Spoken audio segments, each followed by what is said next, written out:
Chapter 1, Take Me to Your Leader. They had done a wonderful job creating the communication bubble. Its tensile strength was beyond anything ever created before, beyond anything ever needed before.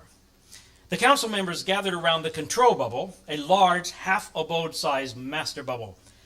"Do we have the route?" our leader asked. "Yes," I answered, "directly to Washington, D.C. Then we have plotted out a course that will take the communication bubble to a particular building wherein the waves indicate this president is most often found." "I assume he will not be the only person in this building," the very small and delicate woman said. "Comfortable assumption," I said. "Then how will we pick out this president from the rest of the other life present?" Well, we have heard him often on the waves and have coded into the navigation sheen of the bubble his voice pattern." "Excellent," the very small and delicate woman said. "Thank you." "Very elegant," said the large man. "Thank you." "Yes, fine," our leader broke in impatiently. "Excellent, elegant, and impressive. I will draw up a proclamation to your brilliance later, but can we release the putrid communication bubble now?" It was released. The control bubble immediately took on the communication bubble's view of the steadily approaching planet, its blue patches of brown and wide whiffs of white combining to deeply set it apart from the black that surrounded. "All planets have a beauty," the very ugly man stated. "But this planet, like our own, showing the effects of an atmosphere that can sustain life, has a beauty that reaches deeper, touches, and moves." That is my first impression. There was no argument. The bubble broke into the atmosphere, and soon the whiffs of white surrounding it broke now and then to show other colors below, blue, brown, and then green. Suddenly there was a violent jolt of hot red, yellow, and then the black of smoke. "What happened?" our leader demanded to know. "I think they threw one of their weapons of destruction at us," the lanky gentleman said. "Why would they do that?" "Well, if they are like the 10%ers, I would guess they did it out of fear stemming from the lack of knowledge combined with an out-thrusting reflex common in the ignorant." "But I thought we calmed them down." "Yes, but through humming, not an intelligence-based method." "May you be buried in a 10%er's grave," the large man, our maestro of hums, said to the lanky gentleman. "Do not take injury over truth," our leader snapped. "It is unbecoming and smells of decay."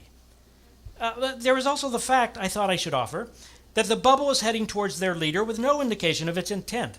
This is more defense than offense. "Ah!" Our leader got it. "A right analysis." He turned to the controller and asked, "How is the bubble holding up?" "Very well, I perceive no problems," the controller said. After a few more colorful bursts of potential destruction, the view from the communication bubble began to detail this city, this Washington, D.C. The white of it was rather fascinating. White, heavy buildings that even we, just barely familiar with their culture, could see were monumental attempts at an attitude of solemnity. "We must be in the right place," the large-handed woman said. "Heavy blocks of stone piled into an imposing structure seems the image a leader would take." "Do I surround myself with heavy blocks of stone?" our leader took umbrage. "No, O.L., but then heavy blocks of stone are somewhat impractical on a life ship. Besides, I meant a leader of the thoroughly ignorant." "Oh, clarity, please, then. Clarity is a virtue." "We can see our destination now," the controller said. We looked. White again and smaller than most of the other buildings, but it still possessed a 2 feet solidly planted pride that was charming in its way. Hundreds of little explosive pops were heard, and we could see many of the other life, all dressed uniformly, causing the explosions through portable weapons pointed at our bubble. "Why are they doing this?" she, our assistant leader, asked. "If the substantially larger explosions they hurled at the bubble did it no damage, how can they expect these little explosions to do it any harm?" "A continuing defensive reflex," the large-handed woman answered, "which is somewhat admirable if you think about it." "Then do not think about it," O.L. said, "for it is a wounding nuisance." "Let me speak," he ordered the controller, who touched the switch, then nodded. "Your attacks are useless." "Ah," I whispered. "Yes, yes," O.L. whispered back. "I would advise more calm in your voice. The verbal equivalent of the humming we sent would be just about right." The large man liked that and smiled. The others agreed. O.L. scowled but acquiesced. Please understand that we do not have any intention to harm, Owell said calmly as the bubble came up to what seemed to be the entrance of the building. We wish only to communicate with the president. A wall of the other life, dressed in uniformly heavy, dark materials, formed a barricade before the closed door.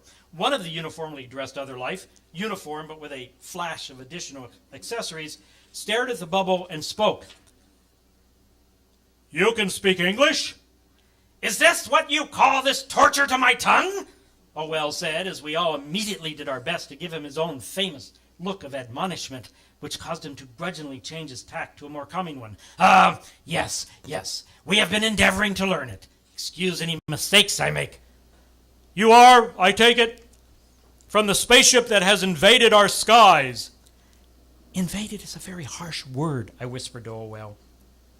It has belligerence behind it. We have not invaded. We have simply, Owell looked at me for the proper word. Parked. Parked? Parked? Yes, we have simply parked in your space. Why should that upset you? Are you the president? I am General Milliken. It is my duty to protect the president. Well, if you are not the president, then it is a waste of my time to speak with you. I will protect my president to the death. There is no need for profanity. I will just go in and find the president. Stop! The General Milliken shouted, suddenly bringing out his own portable weapon and making it shout out in its own way. Neither the detonations nor the decibels having any effect on Owell, he waved the controller in order to move the bubble forward, which he did, overcoming the obstacle of the closed door by simply slipping the bubble through a crack in the bottom. There was much shouting and many screams. The door opened behind the bubble, and the General Milliken, the loudest of the shouters, began to chase it, jumping up and down while on the run, swatting at the bubble with a long, shiny, quieter weapon. No firing in the White House! No firing in the White House! The General Milliken shouted as others, uniformly dressed in a different manner, joined in on the chasing and the jumping and the swatting. Can we find the president in all this din? Owell asked the controller. Yes, I think so. He seems to be on a lower level. Yes, much lower, underground. Accessible? Certainly. Well, let's go there then. Going there, though, was not as casually easy as the controller indicated. As we went lower, we found that the construction increasingly designed to keep out all manner of things. It went from the imposing to the practical, from the ceremonial to the concrete. As there is no solidity in the universe and unlimited molecular versatility in our bubbles, we were soon in a gray abode, facing the other life individual who matched the president's voice pattern. Like his fellows, he was quite ugly. You are the president? Our leader addressed him just as the General Milliken rushed into the gray abode. The president managed to verbalize before he collapsed into a heap. They've killed the president! The General Milliken shouted as another man rushed to the president and kneeled down beside him. The slimy alien bastards killed the president! He then popped a plethora of teeny-hot projectiles from his small portable weapon at the bubble, doing harm only to the gray walls and one of his fellows, who received one of the projectiles in his leg. General, stop it! Shouted the other man kneeling by the president. It didn't do anything. The president has had a stroke. A stroke? I think he was literally scared to death. What? God damn it to hell! I hate Democrats!